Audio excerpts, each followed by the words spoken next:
At a wedding we went to recently, my wife leaned in and whispered to her best friend that, if given the choice again, she would still choose her ex over me.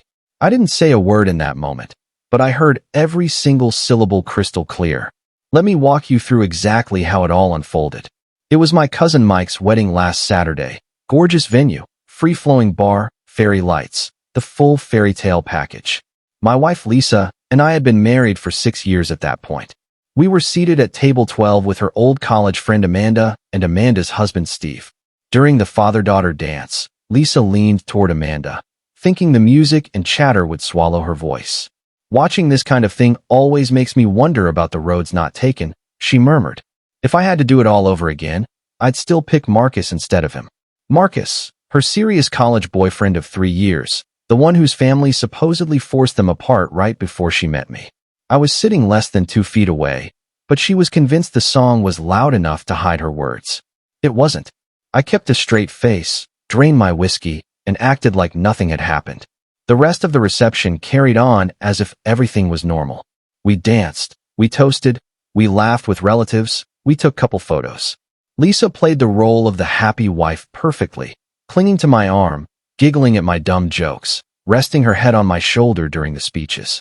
But inside my head, those words were on an endless loop. Sunday morning, while we were having coffee, I decided to run a little test. That was a beautiful wedding yesterday, I said casually. Really took me back to our own day. Lisa smiled warmly. Yeah, it was lovely. Though honestly, ours was still better. Any part of you ever wish things had turned out differently? She gave me a strange look. Differently how? I don't know, different decisions, different person at the end of the aisle? She reached over and squeezed my hand. Not at all. I married exactly who I was meant to marry. The lie slid out so smoothly, eyes locked on mine, not a flicker of hesitation. That single moment told me more than any argument ever could. Over the next few weeks, I started noticing things I'd previously brushed off. The way she'd zone out when I talked. The way her phone now lived face down and password protected. The sudden increase in catching up with Amanda. 3 weeks after the wedding, Lisa announced Amanda was coming over for a girls' night. Cool, I said. I'll clear out and give you to the house. You really don't have to leave. We're just drinking wine and gossiping. Nah, enjoy your space. I'll tinker in the garage. That night, I deliberately set up my laptop in the garage workshop. The wall between the garage and the kitchen is paper thin. Previous owner cheaped out on insulation. I discovered years earlier that you can hear almost everything. Amanda showed up at 8 with 2 bottles of red. They started in the kitchen, work drama, mutual friends, the usual. Then, once the wine loosened tongues, Amanda turned the conversation to relationships.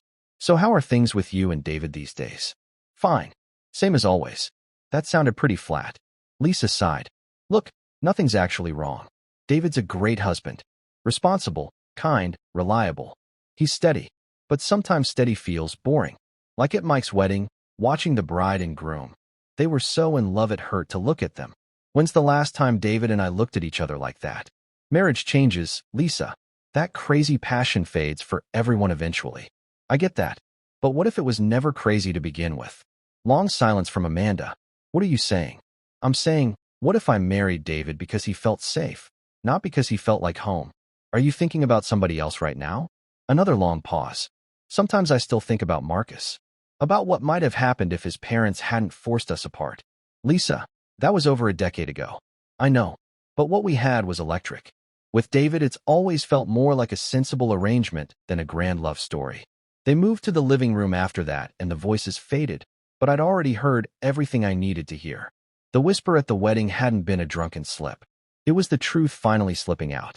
Amanda left around 11. Lisa crawled into bed and was unusually cuddly. Guilt, I assumed. The next morning I called my lawyer, Tom Bradley. We'd handled some contracts together. I trusted him to shoot straight.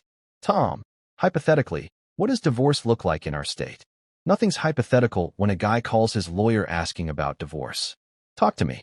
My wife's emotionally gone. Still carrying a torch for her college ex. No proof of cheating, but she's admitted to a friend that she thinks she married the wrong guy. I overheard it. Eavesdropping is messy in court. If she ever says it directly to you, that's gold. Are you sure you want to pull the plug? Ever thought about counseling first? I can't fix a marriage with someone who secretly wishes she'd picked the other guy. Fair. If you go forward, try to get her to admit it on the record. Makes everything cleaner. For the next month, I handed Lisa every possible opening. Suggested couples therapy. Asked point-blank if she was happy. Planned a surprise romantic weekend. Every time she smiled, deflected, or fed me the same polished lines about how everything was fine. Meanwhile, I quietly got my ducks in a row, separate bank account, copied tax returns, photographed financial statements, inventoried assets. Then, in early November, the dam finally broke. Lisa mentioned Amanda and Steve were hosting a small dinner party and had invited both of us. Casual, just a few couples. Sounded harmless. What I didn't know was that Amanda had reached her limit.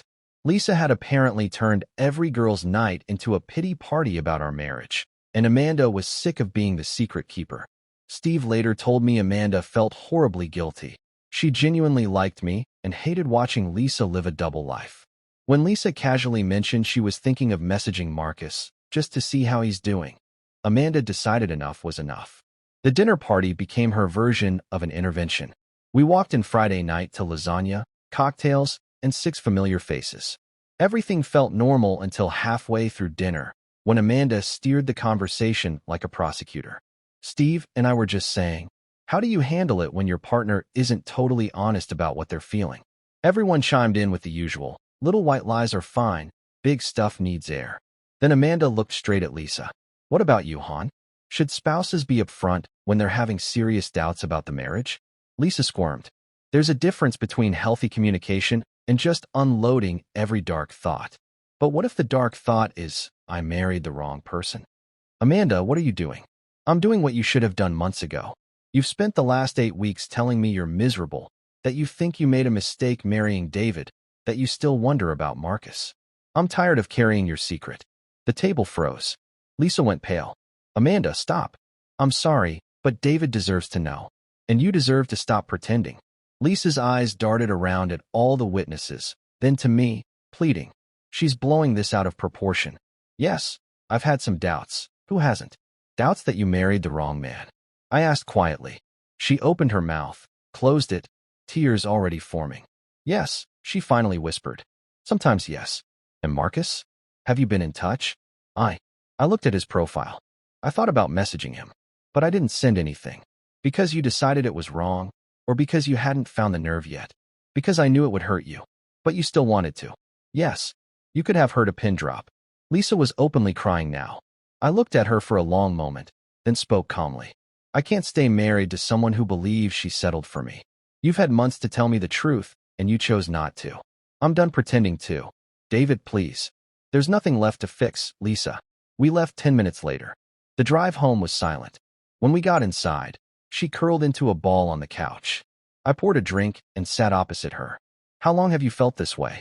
I don't know, maybe a little bit from the beginning. But it got louder after Mike's wedding. Seeing real passion up close made me realize what we never had. Why didn't you say anything? How do you even start that conversation? Hey babe, I think I married you for security and I'm still in love with my ex. Yes, exactly that. Because then we could have fought for it or let each other go honestly instead of dragging this out. She cried harder. Would you even have fought if I told you I still had feelings for Marcus? Honestly, I don't know. But I deserve the chance to decide for myself. I'm so sorry. I know. Doesn't change anything. What happens now? I think we both know the marriage is over. You'll never trust me again, and I'll never stop wondering what if. So divorce? Yeah, divorce. The next morning she packed a weekend bag and went to her sister's. I called Tom and told him to start the paperwork. What changed? She finally admitted it, in front of 8 people. She thinks she married the wrong guy, still loves the ex, was about to reach out to him. Damn, at least it'll be clean. No contest. None. Lisa signed whatever we put in front of her. 50-50 split, sold the house, no fault papers filed. Whole thing took 4 months. Word is, once the decree was final, Lisa did message Marcus. Turns out he's happily married with 3 kids and politely shut the door on ancient history. She moved 3 states away and started fresh. Amanda and Steve had me over for dinner a few months later. Amanda apologized for the public ambush. I should have pulled Lisa aside privately first. That was too much. Maybe, I said, but it worked. I got the truth.